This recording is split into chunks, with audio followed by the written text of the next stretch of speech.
Today, the Justice Department announces that we have reasonable cause to believe that the California Department of Corrections and Rehabilitation, aka the CDCR, the Central California Women's Facility, CCWF, and the California Institute for Women, CIW, are violating both the 8th and the 14th Amendments to the United States Constitution by failing to protect female prisoners from sexual abuse and harassment by prison staff.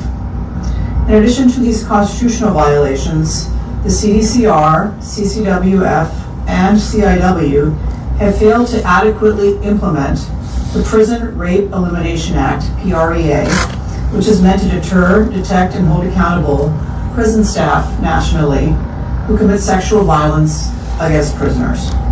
CDCR repeatedly has sustained sexual abuse allegations by its own staff. Examples include multiple cases of sexual violence against female prisoners by staff between 2023 and to the present. I'll give you a couple of examples. In May of 2024, CDCR sustained multiple sexual misconduct allegations against a CIW sergeant for providing contraband in exchange for sexual favors from prisoners. He was caught on camera caressing a prisoner's breasts and turning off his body camera. In another incident, in August 2025, CCWF officer Gregory Rodriguez was convicted of numerous sexual misconduct charges for conduct spanning over a decade, and he was sentenced to 224 years in prison. And one more example, out of many, many that we found in our investigation. Earlier this summer, Sergeant Ralph Contreras Jr.,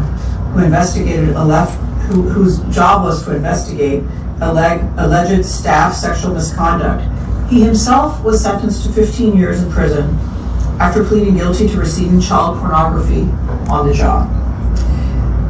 Now, the upshot of our investigation is that California's prison system, when it comes to women, has inadequate systems in place to deter, detect, and hold accountable rampant sexual misconduct and assault on female prisoners. Prisoners ought to be able to report this type of staff abuse without retaliation. But California's Department of Corrections system allows these very staff who are accused of misconduct to access sexual misconduct allegations against them in an online system. Prisoners are fully aware of this gap in confidentiality, and this serves as a deterrent from women reporting this misconduct. CDCR has allowed staff who have already had sustained allegations of sexual misconduct to retire with accrued benefits or to resign without any sanction. The department is providing California with notice of the minimum measures required to address these serious constitutional violations, including but not limited to expanded camera coverage, enhanced confidential reporting channels, strengthened investigative protocols, improved staff training and monitoring, and implementation of PREA compliant safeguards. We look forward to working with, hopefully, cooperatively, California to ensure that the state remedies these violations. And pursuant to the authority granted by Congress under the Civil Rights Act for institutionalized persons, the Attorney General may initiate litigation, but only after waiting a period of time, and only if state officials do not cooperate with our recommended avenues of remediation. A couple of notes about our investigation, which was done cooperatively both with the Eastern District and the Central District here in the U.S. Attorney's offices. We've been incredibly supportive of this effort. We initiated this investigation in September 2024 under the last administration. The Civil Rights Division has conducted the investigation jointly, and we conducted on-site visits in May and July of last year. We used expert consultants. We reviewed thousands of pages of documents, including policies and procedures, as well as investigative records, staff misconduct logs, and training materials. And I want to say that the state did cooperate with us in this investigation. We appreciate that. And we are hopeful that we're going to be able to resolve this matter for the women prisoners. They have civil rights like all of Americans do. This investigation is distinct from our transgender investigation of men and women's prisons. That's a separate and also very concerning civil rights issue. This is an ongoing problem. So with that, I'm going to yield to my colleague, Bill Essayli, who will share some additional remarks, and we're happy to answer questions. Thank you. Thank you, Harmeet.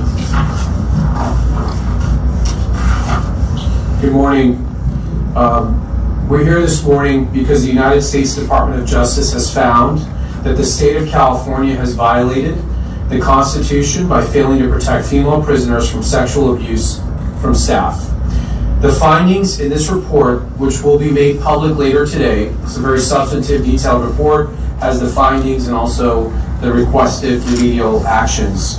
The findings in this report are unacceptable, they're unconscionable, and should serve as a turning point in California's failed state prison system and the way they handle these types of allegations.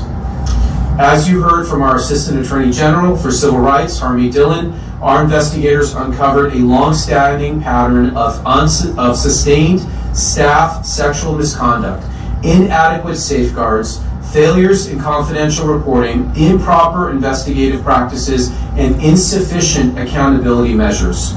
The department concluded that these systematic deficiencies violate prisoners' rights under the 8th and 14th Amendments of our Constitution. Further, CDCR, CCWF, and CIW failed to adequately and effectively implement the Prison Rape Elimination Act, which was passed by Congress. These facts, like I said, are unacceptable, they're intolerable.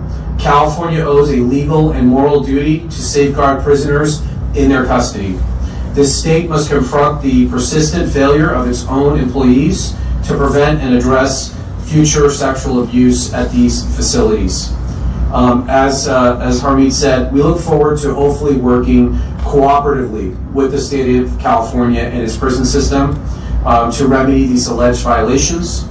If state officials do not address these concerns to our satisfaction within 49 days, we will initiate litigation under the Civil Rights of Institutionalized Persons Act.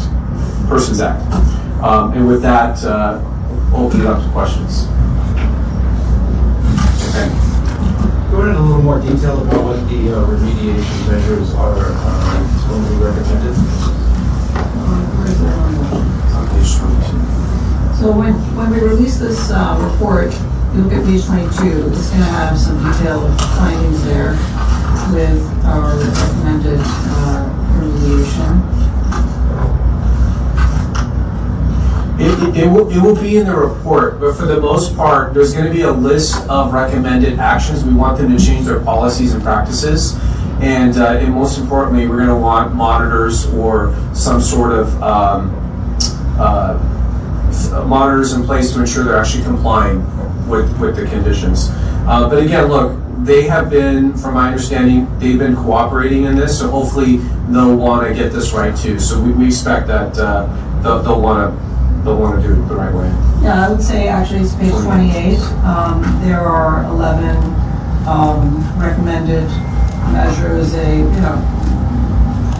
Ensure that prisoners receive accurate and complete information on how to access confidential reporting platforms, protect the victims of this sexual abuse during the process of their reporting and investigation, ensure an investigative process that is designed and implemented in a way that minimizes and mitigates the risk of compromise and encourages trust.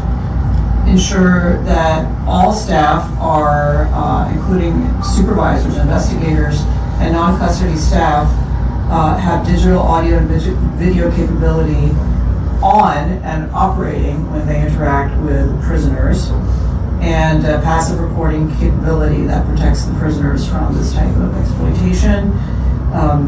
Conducting an inventory of abandoned, dilapidated, or out-of-use structures, secure any buildings that pose a threat to institutional security, or provide opportunities for off-camera sexual assault, and so forth. So these are very detailed findings. This is a result of a multi-year investigation over 2 administrations, and I don't think, there's really any doubt when we look at the depth of depravity that we've seen here.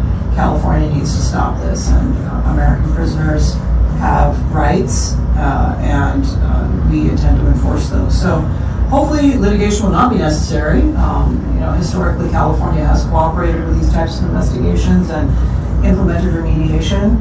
And so I hope that happens in this case as well. And the prisoners under California's custody and care serve their time without having additional unconstitutional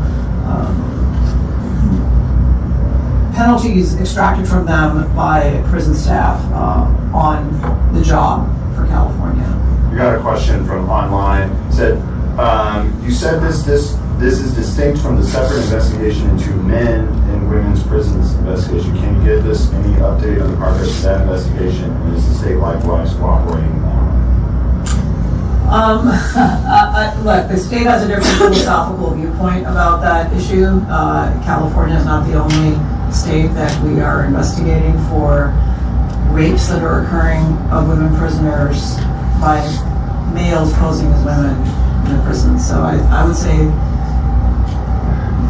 there's a different policy outlook by California on that. I don't think that should be a surprise to anybody, but it's equally a sexual assault when a woman is assaulted because she's housed with a male prisoner.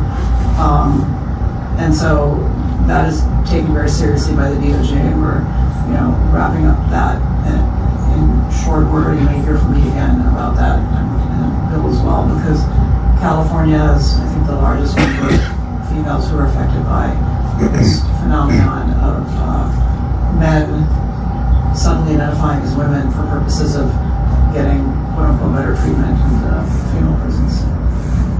Remember you said that some of the examples people are already serving time. Is anything that you found in your investigation leading to criminal proceedings against certain staff members right now? Bill? My understanding is this investigation wasn't looking into specific criminal allegations. They're looking more into the policies and practices at the prisons, which allowed the cases that Harmeet described to even occur in the first place. So this isn't a criminal investigation, this is a civil investigation. Of course, anytime we learn of evidence where federal laws are violated, we have a process to investigate those, but that's not the purpose of this investigation. Yeah, and I would add that I hope that as a result of implementing our recommended remedial measures here, California actually will be doing further investigations and punishing this type of abuse. And generally speaking, the pattern that we see is